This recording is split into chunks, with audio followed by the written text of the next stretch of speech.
এই সরকার বাংলাদেশের মানুষের সাথে সংস্কারের কথা বলে পল্টি মেরেছে। এই সংস্কার বলেছিল বিচার হবে আওয়ামী লীগের, তারা আইবি রহমানকে মুক্তি দিয়েছে। এই সরকার বলেছিল 2 বছর আগে জ্বালানির মূল্য বৃদ্ধি হবে না, বিদ্যুতের দাম বৃদ্ধি হবে না, তারা আবার জনগণের সাথে পল্টি দিয়েছে। আমরা স্পষ্টতা আজকে এই প্রোগ্রাম থেকে বলতে চাই, এই সরকার হলো পল্টিবাদ সরকার বা পল্টি মারা সরকার। এই সরকারকে আমরা লাল কার্ড দেখাতে আস্তে আস্তে ফিল্ডে নামছি।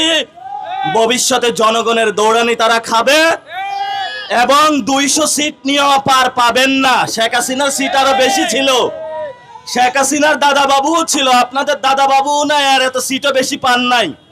শেখ হাসিনার আরো অনেক বড় বড় কত কিছু ছিল, ইট মারেন, পাটকেল মারেন, ডিম মারেন, অস্ত্র নিয়ে আসেন, হকি স্টিক নিয়ে আসেন, কোনো স্টিকেই কাজ হবে না। বাংলাদেশের মানুষ এখন তো গলায় ছুরি বসাইছেন, মাঠে এখন নামবে।